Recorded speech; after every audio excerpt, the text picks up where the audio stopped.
Hello, welcome back to the Mervyn League podcast. Ash, Alfie, hello, how are we doing? Yeah, we're right. Enjoying the sunshine. Yes, it is hotting up over here, but it's not as hot as it is pitchside in Germany, as today we might be minus John. John, we miss you, but we are doing something a bit different today for today's podcast. Ash, what are we getting up to? We are going to be, I think commentating might be the wrong word, but we'll be having a watch along with the England versus Slovenia game. Yes, a watch along indeed. Obviously, if you're listening to this audio only, close your eyes, settle in, and obviously this will come out post game. So relive a fantastic first half, because that's all we're going to cover, just the first half, and enjoy that. Or if you're going to watch this later on YouTube as well, you can see all our reactions, our faces, our winces, our tears of joy as we go through this game. They could maybe get the game on ITV, and if they time it right, they can watch it along with playback. the podcast. Yes, do a playback. Highlights also available on BBC. I don't feel like we need to be impartial. But we could do a timestamp. We could say at what point we're at. At the moment, they're wiggling the big flag in the middle. Yes, they are indeed. Shall we do a quick run through of the teams? Let's give our thoughts on this team. What we're also going to do during this is we are going to talk about the game that happened against Denmark, because that happened since we last met. So we'll cover a bit of that, and then we'll also just talk about some of the other bits, as well as the action that's happening whilst we watch at home. So we're going to cover a little bit of everything, but we're mainly going to focus on the England game. Lineups for England. We've got Pickford, Trippier, Gay, Stones, Walker, Rice. The only change here is Conor Gallagher comes into midfield. We've got Phil Foden, Bellingham, Saka and Kane. And then for Slovenia, Oblak, Janša, Bijol, Drušić, Karničić, Mlaka, Elžnik, Gnezda, Serin, Stojanovic, Šeško and Šopa. Guys, chime in when you're ready. Should we talk about Gallagher then? Yes, please. Do you want to go first, Alf? I mean, yeah, not so surprising. Maybe he'll bring more energy. I don't think he did that well when he came on in the other games. A lot of running. Felt like, as a United fan, it felt like it used to feel when Park Ji-sung came on. It's sort of, good feelings about him. Runs hard, wins a throw-in. Everyone's happy. But I don't feel like he elevates the quality of the team, particularly like some of the other players that sat on the bench could have done. Ash, we talked about a couple of weeks ago. I think this was ahead of the first game, maybe. We talked about, Trent in midfield. Are we going to go forward with this? And you said you liked that. Obviously, he's the omission today. So your thoughts on Conor Gallagher? Yeah, I've got nothing against Conor Gallagher. I think Trent Alexander-Arnold has become a bit of a scapegoat for that performance. I think England's issues weren't to do with Trent Alexander-Arnold. They were structural. They were tactical. I don't think there's an issue with him being in midfield. It's I feel like this is a bit of a reaction from Gareth Southgate to the media attention on this, because obviously he's an obvious candidate for somebody who's not in their natural position. So I feel like everyone's jumped on Trent, possibly unfairly. I don't think he was particularly bad in that game. The issues were to do with how we pressed, how deep we kept our defence at times, and how we built up an attack as well. I think that they were the issues. It wasn't to do with Trent. I don't know if you agree with that, Ben. Well, I mean, Ben doesn't like Trent anyway. He's world class. Trent is world class. I think he offers a lot of passing options. That's the thing. He provides a lot of, or can provide outlets, get players going on the break. He can do a lot of that. However, I think he isn't adding much to the defensive phases. I don't think he's adding vast amounts to the attacking phases unless he's initiating them. So he's obviously fantastic dead ball situations. You might say vital in some of those areas. But I think, we're through. So why not try somebody else? I think Conor Gallagher is the right player to choose over somebody like Mainu, who I would like to see come on.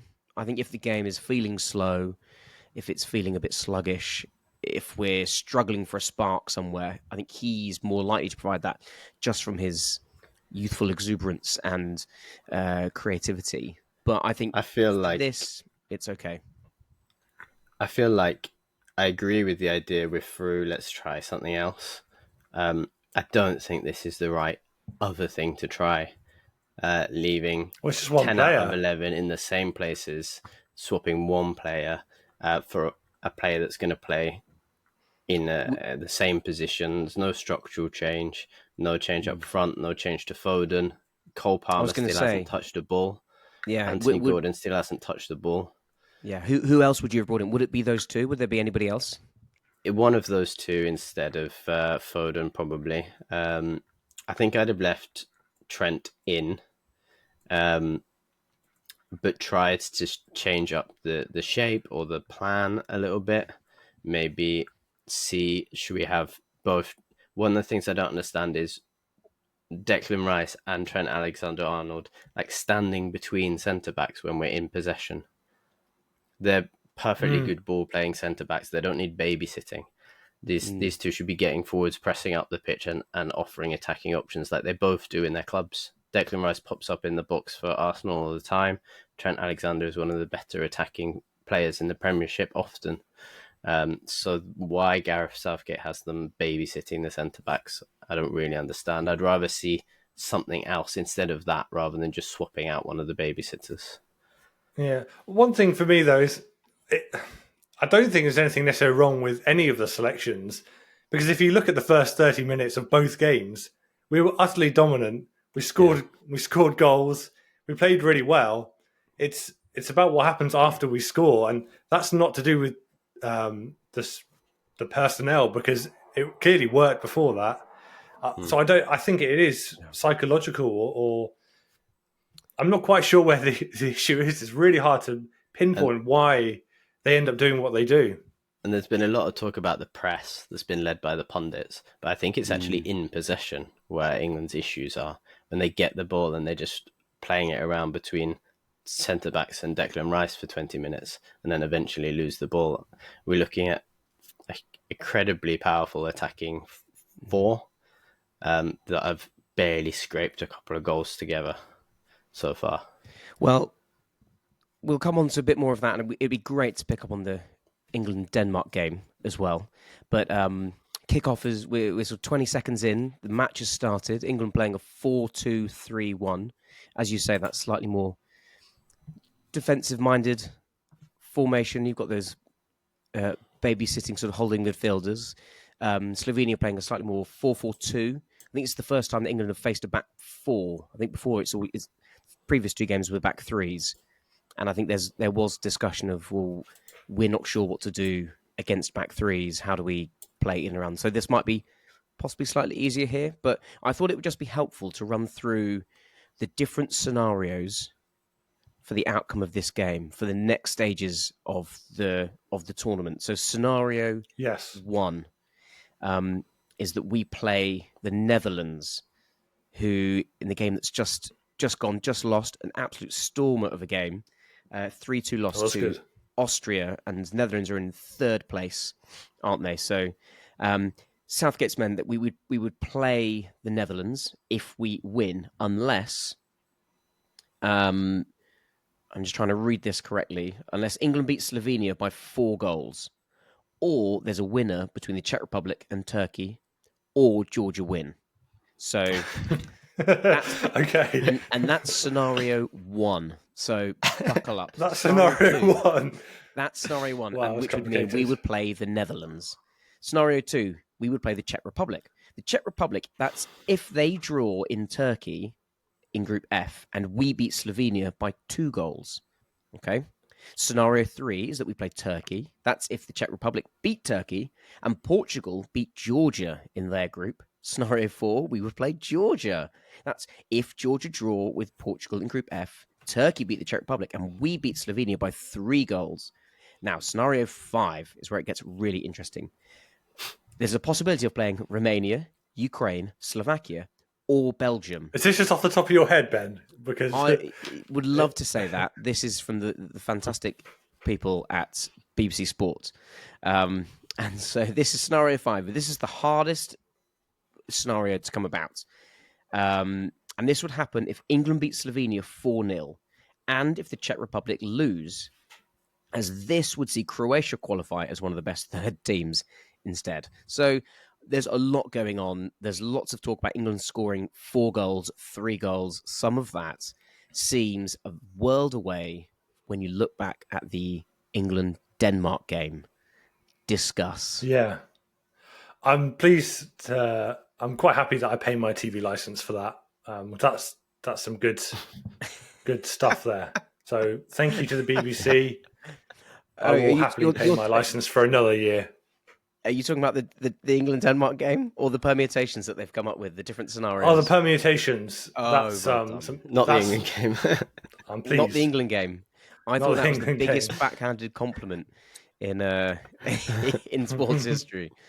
Ash, tell me. It's also worth pointing Denmark, out something. It was 1-1.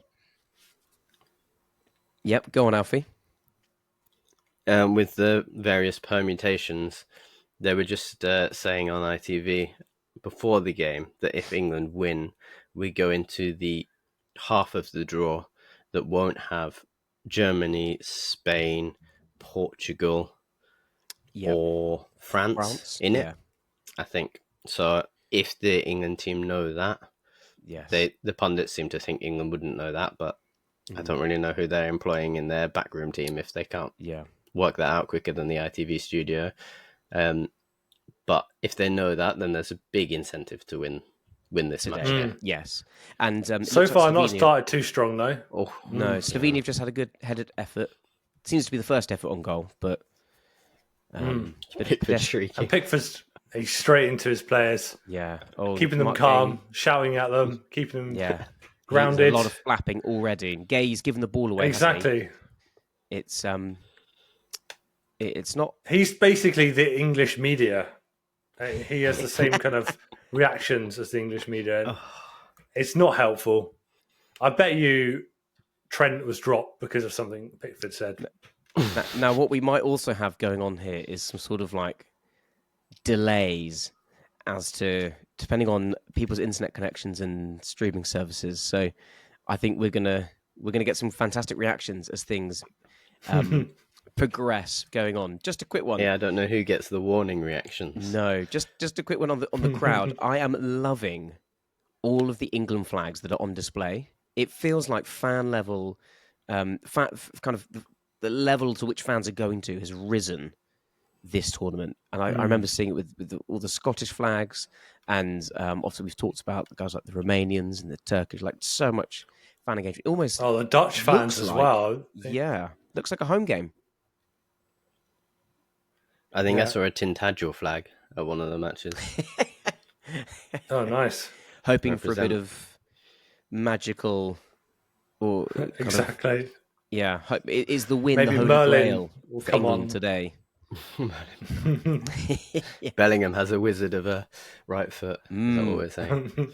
Something like that, yeah. England, they're just stocking the ball around at the back at the moment from a throw which was in the attacking third, and it's made its way back into England's half, slowly rebuilding their phases. But Ash, we cut you off Denmark, England, the Denmark game. Yeah, take us back to that one. Yeah. So at the time, it was a hard watch, a very hard watch, and everyone's emotional reaction was that it was awful. Mine too. I did not enjoy watching that one bit, but since I've calmed down and reflected on it, we are still on 4 points. We're going through. Yeah. It is very easy to overreact to a performance like that, but we did still draw. We're still through the group, so our business as tournament won't be usual. measured on that game. So I don't want to look too much into that, to be honest. Yeah, The I only think implications of it are if we did win, we would be guaranteed top of the group at this moment. So this match would then give us the opportunity to try out more than just swapping a babysitter. Yeah, which would be a nice thing to have. Give some minutes to Gordon and Palmer and Mainu, for example. we've just seen Harry Kane dropping incredibly deep out towards the left and just ping fantastic ball across field. And I think that was some of the criticism that came out of the Denmark game, that from the first game, he had 2 touches, he stayed central, he stayed forward, and we just thought it's okay because we've built the team around Bellingham instead. Second game, to get him more involved, he came back in, he dropped deep like he has done in the past and started attacking moves and things. But is that where we want to see Harry Kane? Do we want to see him dropping back, getting the ball, Absolutely. or do we want to see him in the danger zone? Go on, 100% dropping back. I don't know what Lineker and Shearer's problem is. They're not as good as they weren't as good as him. They don't have as many England goals as he does. But they were obsessed with this thing that he has to stay up, he has to stay really high, Harry Kane's never been a striker that stays really high. He drops back, people run past. Son, for example, for Tottenham, his goal scoring form has plummeted since Harry Kane left. Why is that? Because Harry Kane drops and sets Son up. We've got Bellingham that runs past all the time for Real Madrid, runs into the box. We've got Foden that does it at City. We've got Saka. These are guys that want the ball played in behind so they can run into the box and attack. And Kane is excellent at doing that. So the problem isn't that Kane drops, it's that no one's running past him. And that can only be because Southgate has set it up in a way that they won't, because they do it all the time at club level. All of them do. Yeah. I think the issues England have had are not to do with personnel.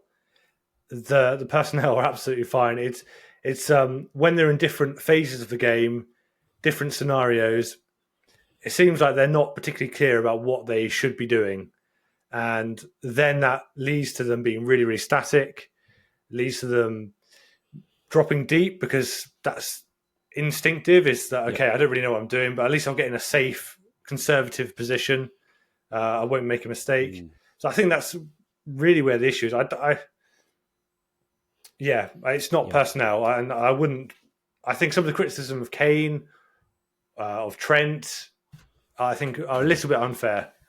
Well, we've just seen, going to the live game, we've just seen Harry Kane whip a lovely ball over the top for Phil Foden. He won the ball back in his own half and played in Phil Foden, just as I said, running in behind, not timing it well enough.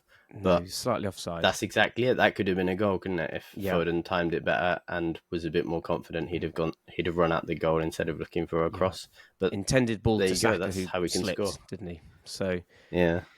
Interesting. So, Ash, you think it's less the personnel and maybe more the system, maybe more the setup, the instructions that aren't quite working? I think they get into a situation, maybe they win a second ball in the middle of the park, and a lot of teams, they've been instructed, right, okay, instinctually, if you get the ball in this position, this is what we'll do. And maybe they do win the ball in the middle, but they're a little bit lost about where to go with it. And that results in them being slow in passing, maybe passing backwards. Maybe none of them making the right runs because they're not really sure that they're going to be fed if we do win the ball. I think it's just they're not really sure what to do in each situation. That was an example just now where England won the ball back in their own penalty area and the ball's just pumped downfield because everyone was back. Literally everyone was back, and there's no target. You don't even know, okay, for example, if you say, okay, Saka, you're the fastest, you stay up. You just stay up a bit, we'll cover you. Stay up a little bit, and then everyone knows if you get the ball back, just pump it down the right. Give him something to chase. But at the minute, they just don't know what to do, so they just give it back. Yeah, Harry Kane's just dropping deep again. We're England trying to build through the phases. A lot of sides, a lot of width at the moment. And I think England are just slowly feeling their way into this, trying to gauge just how much pressing that Slovenia can do. It doesn't seem they're doing a huge amount at this moment. They're very well set up, particularly midfield, dropping back, creating a couple of banks of four. So that 4-4-2 at the moment seems a little bit watertight. Interesting where Bellingham is as well. That it's Bellingham that's giving us width on the left. That's something that I think Foden didn't do well enough in the first two games. Well, Well, Foden's very wide. Trippier's just gone ahead of him, and I think we just saw there was a scenario just a moment ago where Trippier had missed out, and we were sort of overloaded 2-on-1 at the others on that left-hand side. And I think just to sort of bring into the conversation Luke Shaw, who we've taken along. We've been told he's available, but he's not obviously match fit. Even depending on how far we go in this tournament, I really don't see him playing much at all because he's just not going to have the match fitness, is he? Yeah, I don't think he's that much of a talismanic figure where you can afford to take them along for a tournament where they are injured for most of it, but maybe for the important game they can make that difference. Mm-hmm. I like Luke Shaw, and if he genuinely is fit enough by the next game, maybe play him, but I don't think he'll be the difference. I think it's a bad sign if he's not playing in what will probably turn out to be the least important game of the tournament. If he's not getting minutes today, then when are you going to give him his first minutes? If it's not today, then it's not happening, is it? Yeah, I'm interested to know what your thoughts are, Ben, on where England are at. Where are your thoughts, in general? Ben? Well, I think we've touched on a lot of in general. Yeah, following that Denmark game. Yeah, I think we've touched on a lot of points. They've got the personnel, so I think there is a disconnect somewhere between instruction, and I almost wonder if we haven't got the right instructions for the right people. In terms of, I think if you look at some other teams, like Germany, Toni Kroos has a bit more of like a freer role because of who he is, and I think the others are sort of they're a bit more disciplined, and I wonder if even like Bellingham that we have here, I don't feel he's free enough to call the shots where I think we'd like him to. So, I mean, I don't know. I think I'm amazed actually that we've only conceded, what was it, 1 goal so far in this tournament. I think we all looked at our squad on paper and thought, wow, the defence, what are we going to do? But I think Mark Gay he's been really good at the back. He's really stepped up where we've needed him to. And I think at the moment we're just waiting for our attacking players to click because I think we know that they can. And I'm just not sure at the moment where that's going to come from, just because I feel like we're just a lot of width side to side. Feels like they're playing with the handbrake on. There's not enough penetration, and I think I don't know if the team is set up for Bellingham, if it's set up for Kane, if it's set up to fit Phil Foden in to play alongside Bellingham. I don't. It just at the moment they're not gelling on the pitch, and I think that shows. I mean, Declan Rice last match against Denmark was a shadow of his former self. Couldn't string a pass together. Was really below par, and I don't know how much of that. Here we go. Sorry, England just on the attack, and Saka's just floated the ball over the top. Yeah. Too high for Phil Foden, but and then Slovenia on the break now. I mean, that is one thing that has. Oh yeah, they're breaking quite well actually here. Yeah. One thing that has worked for England, and they haven't exploited it enough, and maybe it's difficult to do it all through for 90 minutes, is that we have generally, when we have had chances, it has come down that right-hand side. It's been a ball down the wing, and Saka's run onto it, and at least we know there is a target down there. Saka hasn't always done the right thing when he's got down there. But at least that's an outlet, a clear way that we can create chances, and it's And I think the I don't know imbalance if on the we've left. exploited that well enough. Yeah, I think the imbalance on the left really hasn't helped us. I think with Phil Foden, we've seen him work so well for City in the centre. Kieran Trippier, we know what he can do. He plays out wide as well, though. Foden, people are making excuses for Foden, but he plays wide a lot for City. He does, but I think in a very different setup with very different players in a Pep Guardiola side. But I think latterly, particularly when De Bruyne has been injured, he's stepped up in some of those areas. But yes, Ash, talk us through Slovenia free kick, maybe sort of 15 yards outside the box on the England's left-hand side. Talk us through it, Ash.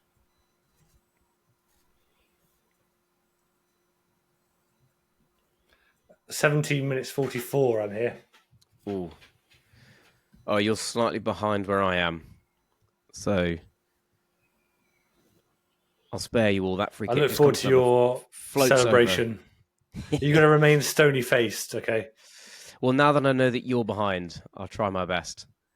But that was a free kick, just completely flashed over, too high for anybody. Nobody really attacking.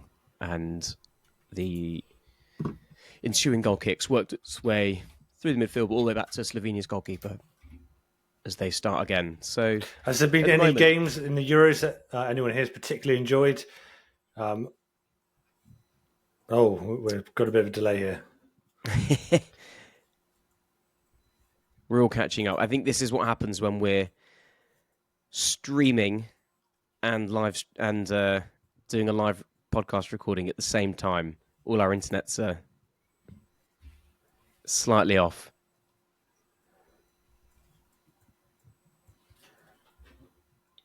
Yeah, I just want to speak about that Belgium game. And last week I spoke about Romelu Lukaku being an incredibly unlucky man. Again, yes. I think a great goal disallowed. I feel really sorry for him. He's had a quite unlucky career. He's never quite fitted in any club in particular, whether that's been on a personal level or the fans, I think, often have been quite unfair on him. They've sort of misunderstood the role that he plays in the team. Sometimes, yes, he can look clumsy because he is a bigger man, but his record is incredible. So I just want to say that Romelu Lukaku has been playing well in the Euros here, and he's been very, very unlucky. So that's one thing that has stood out for me. Any other games that stood out for anyone or any players? I enjoyed the Austria game just now. I mean, I've enjoyed Austria in general. Yeah, Austria have been very good. But Austria-Netherlands, that was a really good... Oh. Yeah. Okay. I was slightly ahead there from everybody else. I'm not sure what the reaction order is. Yeah. I was pursing my No, I saw it too. So that was good. That was a really well-worked move, actually, from England. A penetrating run from Saka on the right, which came back out. Bellingham and Rice all playing in around each other, which ended up with a through ball to Foden on the left, cut it across the front of goal to Saka to tap it in, but just didn't quite time his run properly. That was Foden attacking from width as well.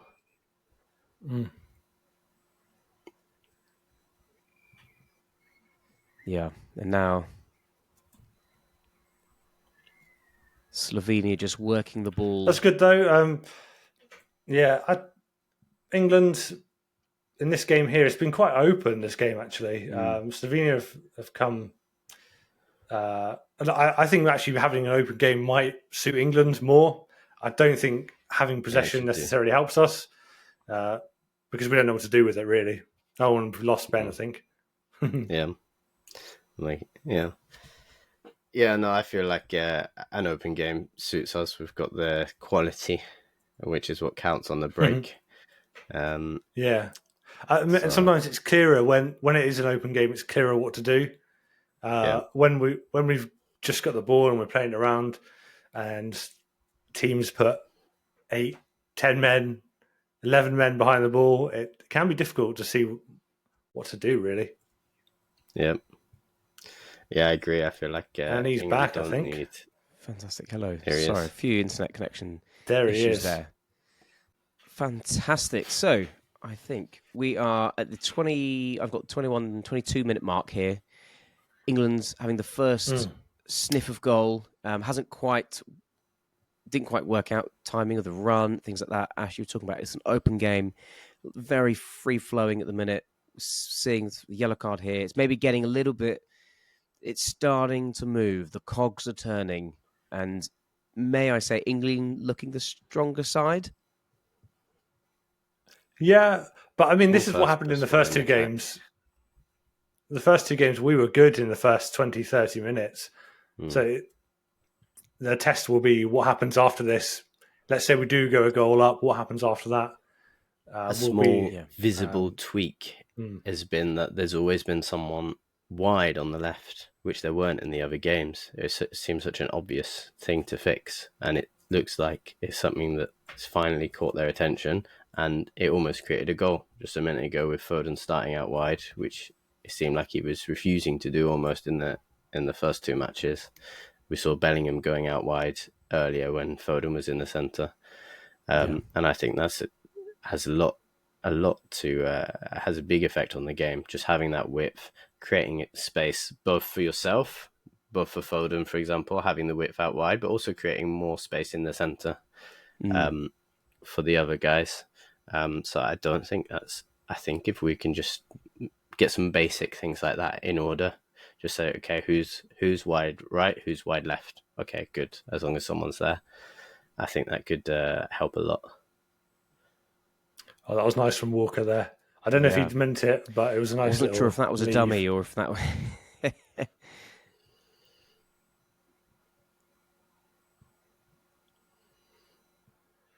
Foden has gone back into the middle here, though. That was not a dummy.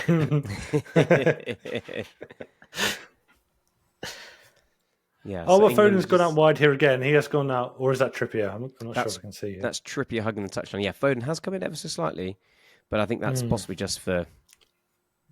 I think it's fine for them to swap who's in that role, just as long as between them they know that someone is out there. Otherwise, you just cut off a huge section of the pitch, and that's what was happening in the first two matches. We just didn't use that corner of the pitch at all. When you're already complaining about a compact defence, and how do you break down a compact defence? Well, use the pitch. Yeah.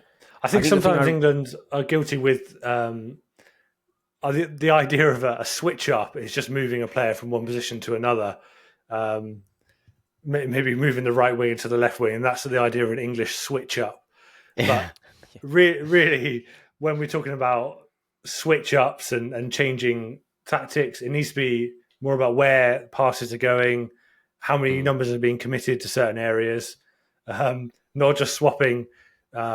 Maybe Rice coming up into the higher in the midfield and then dropping Bellingham back. That seems to be what England do when they want to change something, and it doesn't really change the game. It just changes the personnel in those positions. Yeah. I think what I like also here is the concept of pivots as well. Whether you're supposed to be playing with a single pivot or a double pivot, I don't think they know. I think that's one of the issues with Rice and Alexander-Arnold that they had. They didn't really know what they're supposed to be doing, where they're supposed to play in relationship to each other. And I feel like there's things like that are fairly basic these days in terms of football coaching that just the team don't seem to know. I was just going to say, since England have had that goal effort, their pressing has really stepped up, and actually they're forcing quite a few errors from Slovenia, which again I don't think we've sort of seen before. We've seen them, obviously the goal was chalked for offside, but they're sort of like, oh well, we want to keep going, we need to make sure we actually get the goal. They're pressing quite hard, they're moving the ball, they're getting in the faces, and I think that's a positive to see, because I don't think we sort of have seen that urgency in previous games, as Foden makes a massive run inside, plays it past too heavy for Kane. In the first 20 minutes of the first two games, we did see that pressing though, because I think it was just an instinctive, energetic pressing. It was like, we're in the game, we're excited, we're at the Euros, we've got a big crowd here, we're gonna go at the opposition. It's after we get that goal. And when different phases of the game happen, that maturity, that composure is not there. So this is exactly what we saw in the first two games. So I wouldn't read too much into the pressing so far. They're hungry, aren't they? They're not wanting of course they're hungry. But it's when we get that goal, then the energy in the game is different. The psychology of the game is different. So of course, that seems to affect the England players a lot more than other countries. I think when we look at Germany, they have a very clear setup. In possession, Tony Kroos comes back into a back three, and he's like this. They've been thrown out there. The quarterback. It's very clear that he's going to be pinging balls from there. That's where everything's going to start. Everything works out from him. Whereas with England, it's not really clear where the play's going to build up from. It's going to happen. It's going to just see what happens. You just see Rice running backwards and forwards in front of the centre backs, but never like in a particularly passable position, and ends up just turning back to them and giving the ball back to them. Yeah.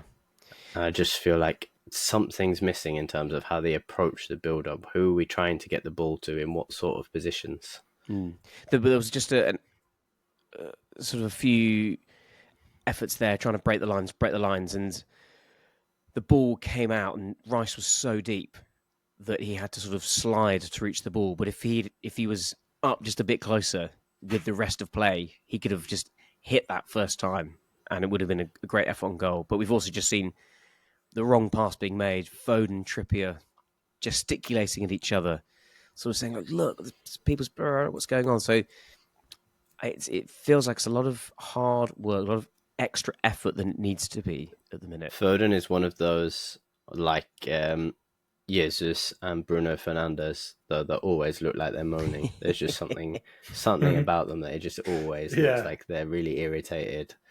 I don't know what you do with that, because Fernandes, for example, is an incredible player and he's very calm on the ball, but when he's not on the ball, he looks like he's having a tantrum and he's about to storm off and throw his toys on the floor or something. I feel like Foden's in that same stress category. face or something like that. Yeah. But Foden already has popped up in some good positions, but mistimed runs, misplaced passes. There's just something that's not quite there for him at the minute.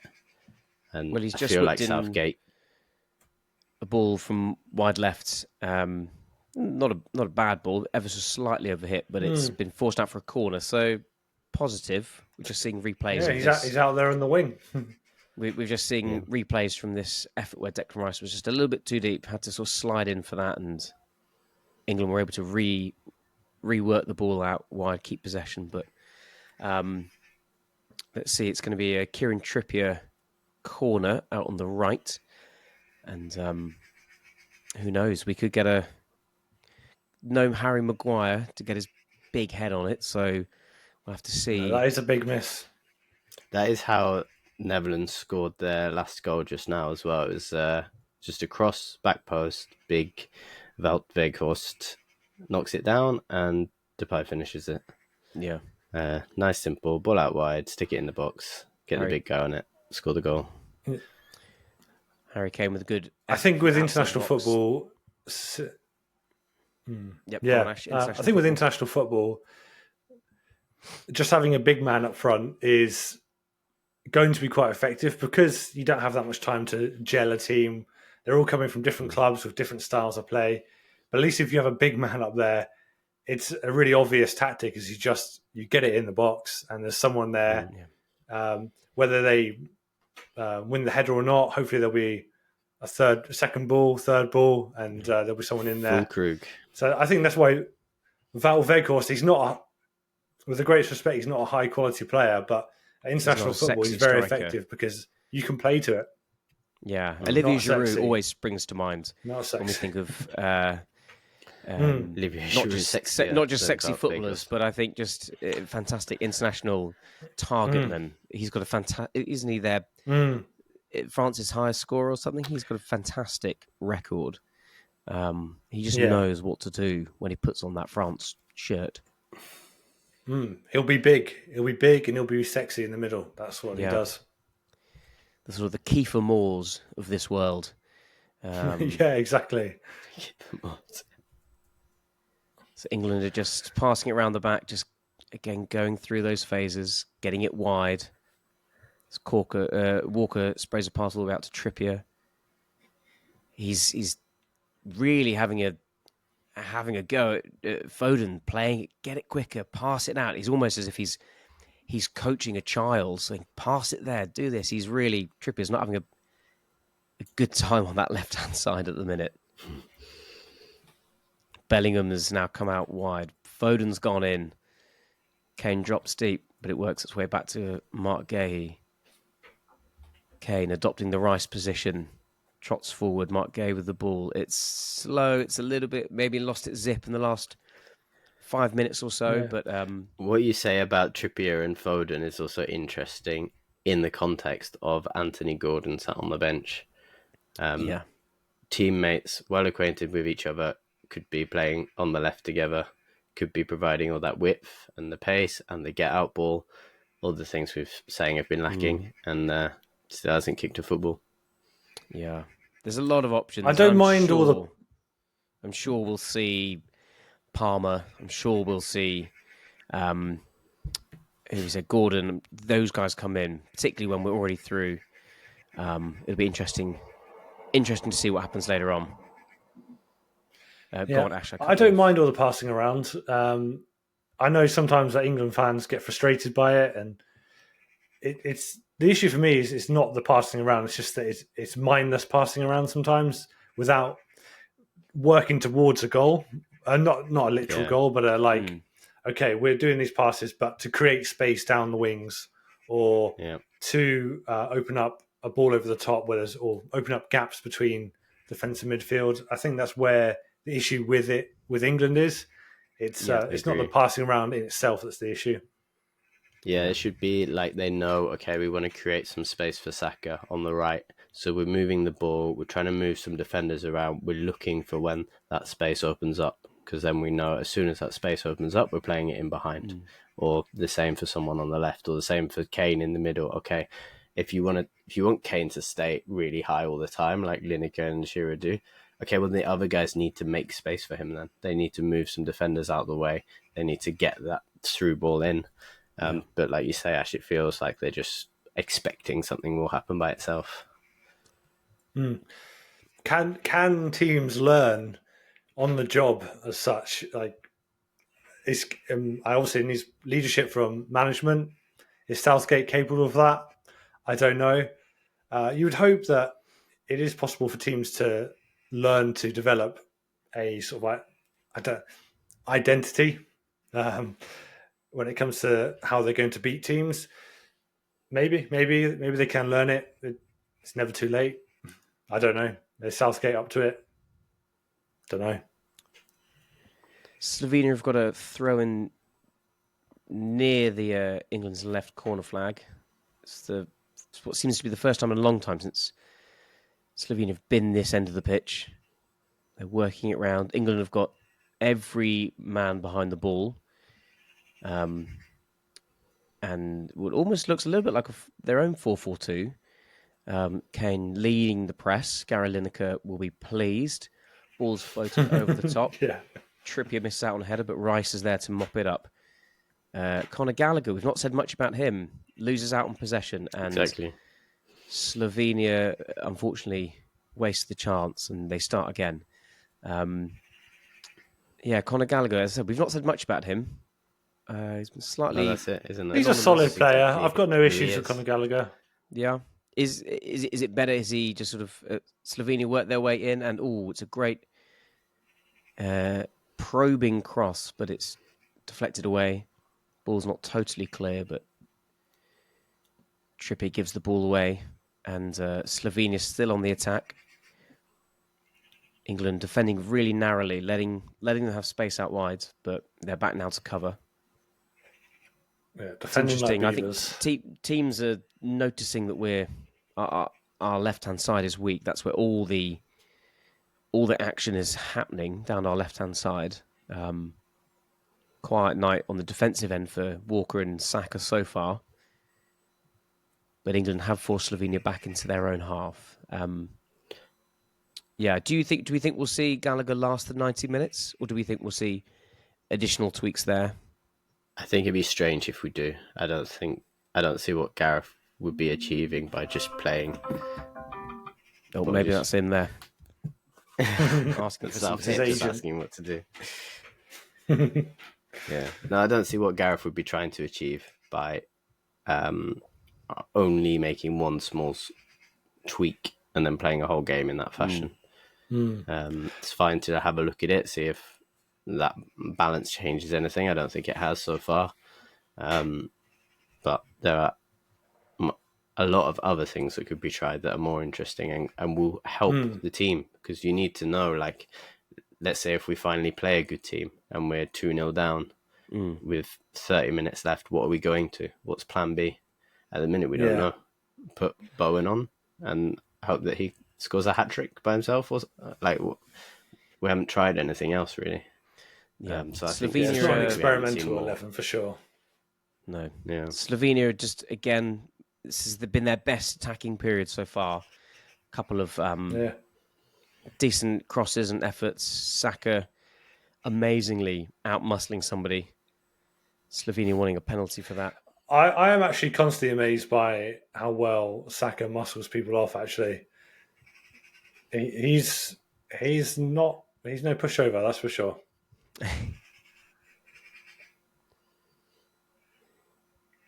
So I mean, I think if Gallagher, let's say Gallagher doesn't have a good game here, obviously there's some people who have a knee-jerk reaction. Get him gone, get him out of the team, not good enough. But for me, it won't be down to Conor Gallagher not being good enough. It'll be down to the structures around him. It'll be down to him knowing what needs to be done in the game. So I don't think you can learn necessarily that much about one player from one individual game, even if they have an average game, unless you have one player goes on, scores a hat trick, looks like the next Mbappe, then it's a different story. But how often does that happen? Most of the time, you're just looking for players to fit into a system, have enough quality that they can play to a certain style, certain, I don't know, tactics. I feel like we almost would have learned more leaving Trent in. Because they must have had conversations. They must have been training now, particularly on the press, because of the press. Ironically, they must have been training on that, working at that, trying to answer these questions that Kane was saying we don't know what to do. They must have been working on all those things. If suddenly everything worked today, we go, oh, it must be because Gallagher's there. If it doesn't work, we'll say, oh, it's because Gallagher's there. But really, they must have been training as a group on these issues, and having the first half with the same team would at least show, have we resolved those issues, or are we just relying on swapping some people out? Yeah. England just having some... Well, it's clearly the same, generally the same tactics, like formation-wise, than the previous games. It's the same. Whoa. Good effort. That was good. I like indeed. I think I've got a... you can describe it, Ben. Jump describe on you us. guys. But, well, it's interesting again. Foden's gone inside and Bellingham's drawn out to the left. And it's a great link up between Bellingham and Trippier. And Trippier's the one who whips in a really teasing ball just over the head of Gallagher. Yeah, and it's just beyond the outstretched leg of Harry Kane. No. But a wonderful ball. But interesting, it's through the link up of Trippier and Bellingham. Almost as if Bellingham's sort of said, I've had enough. We seem to be bent on playing down the left-hand side, so at least let me come and take charge. I don't mind seeing Bellingham play down the left wing also. Like, lots of good players impact the game from there. Mbappe plays there and has a lot of impact on the game for France. So it's not like Bellingham can only affect the game if he's in the middle of the pitch. If there's space on the left, let him go out on the left. If there's space in the middle, let him play in the middle. I don't care. But we need to just work out on the pitch. Where is the space? How can we get the ball to the right people and give them the opportunity to do something? Yeah. We're just coming to sort of the end of the first half here. Thoughts? How's it gone? Oh, it's been interesting. I think there has been good. There's been good moments. As you said, there's been a couple of really teasing balls. Fantastic to see that we managed to work our way behind the defence, get a ball in. So the goal was didn't count for offside, but that's really positive. And I think we've continued to be positive. I think just the imbalance on this left-hand side is really, really holding us back, I think, slightly. I don't know why we're not trying to go a little bit more and use Saka more. He doesn't seem to be in it as much as I'd like, considering he's so good at taking players on, so good at putting defenders on their heels. Oh, there he is, that fan. That guy. The one that I can't remember his name, but the one we all love with the face. Yeah. The one with the face. Good. Got a good face, hasn't he? It's a late corner for England. You'll see in a moment, Alf. You'll know the one. I saw him. You say? Yeah. I feel like if anybody's going to be taken off in the middle, I'm not entirely sure that Declan Rice is having his best tournament. And I no, but I think if we're going to trust it, to some extent, you have to trust in your players and trust that they are going to be, they are going to come good. They are the right man for the job. You can have knee-jerk reactions. Players can have bad games, and that's okay. You don't necessarily have to remove them. So I would still stick with Rice. I don't think there's anyone else who can really do that Rice job. There's no replacement for Rice other than maybe Gallagher. But Southgate clearly doesn't think that that's what Gallagher is because he's put him in there next to Rice. Well, unless he's gonna see how else you replace him. Unless he's gonna come over and someone Mainoo's going to come on, or they're going to put Trent back in. But it would just be interesting to see. I wonder if I only get Trent back in. I only say Declan Rice. I just wonder if he could just benefit from a bit of a. He looks quite jaded. Just give him a bit of a break and say to him, we're through. It's okay. Don't worry. We're going to save some of your legs, bring you back. Would be my only thought. Yeah, no. If it's for that purpose, then I'm absolutely fine with taking Rice off. I don't want them taking him off because he's not played well. I think that would be really counterproductive, and we'd just be tearing it up just because everything's not quite gone our own way. Marlon had a horrible start for Netherlands just now with the own goal and missed an absolute sitter. But then he went on to have a big impact with the own goal and create opportunities and had a good game. So I think sometimes you have to just trust that there's a reason you picked the players that are there, and I can't see anyone other than Rice that can play that role. I'd be interested if Southgate was willing to try a different strategy that doesn't include Rice, but he's not going to do that, is he? So in that case, Rice is one of the first names on the team sheet, I think. And my end, I've got the. I think if we are going to make some major changes. Oh, what's that, Ben? You're in the half-time. I'll just say at my end, it's half-time, 0-0. There's a lot of hot and bothered faces walking off. We've got Harry Kane. I don't think we learned a lot from that half, to be honest. No. I don't think we learned anything from that half. No, and that's fine. I think that's another example of England, who are supposed to be one of the best teams in the world. Number 5, is it, on the FIFA rankings? Top playing 10 against Slovenia and making it look like a fairly even game. You say England edged it, but actually Slovenia had moments in the box there. Any of those could have just found its way into the back of the net and Slovenia would be ahead.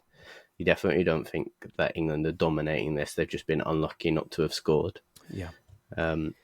This classic England performance.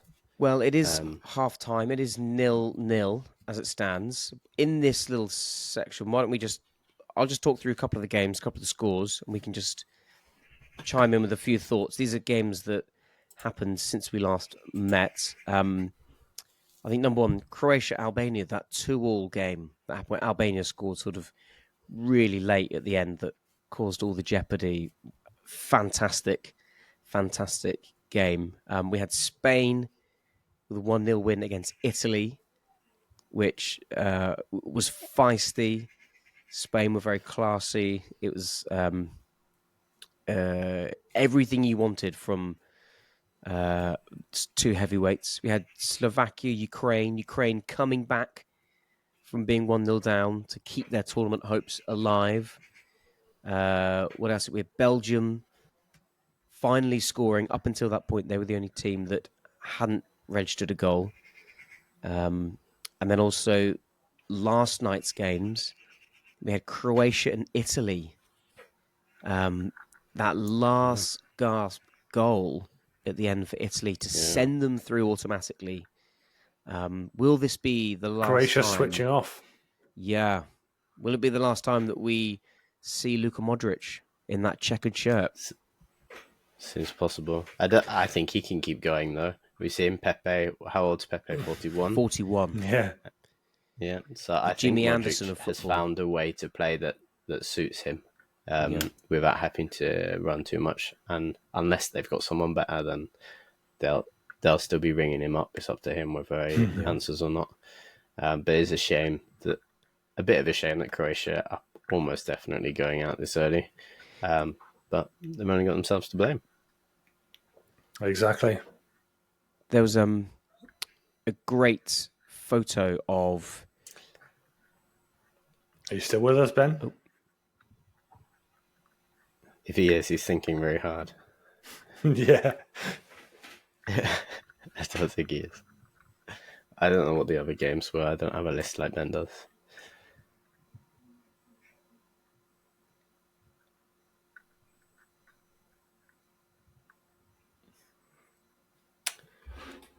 Don't know. How long should we wait for him?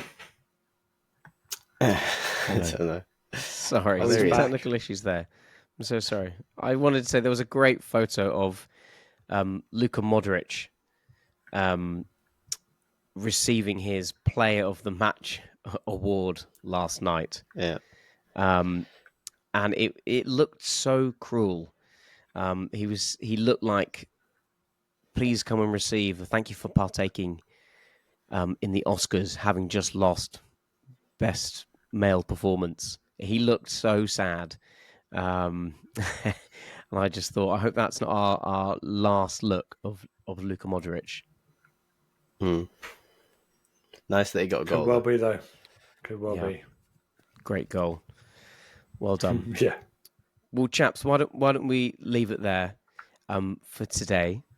We're going to go and watch the second half in the comfort of our own homes, comfy sofas, drink in hand, cheer on the three lions. Thank you so much for listening to or for watching the Mervyn League podcast. We'll be back next week. We'll be able to unpack this one a bit more, look forward to the games to come, the next stage, and maybe, even if we say it quietly, football's coming home. We'll see you next time. See you next time. Sorry, everyone. See you next time.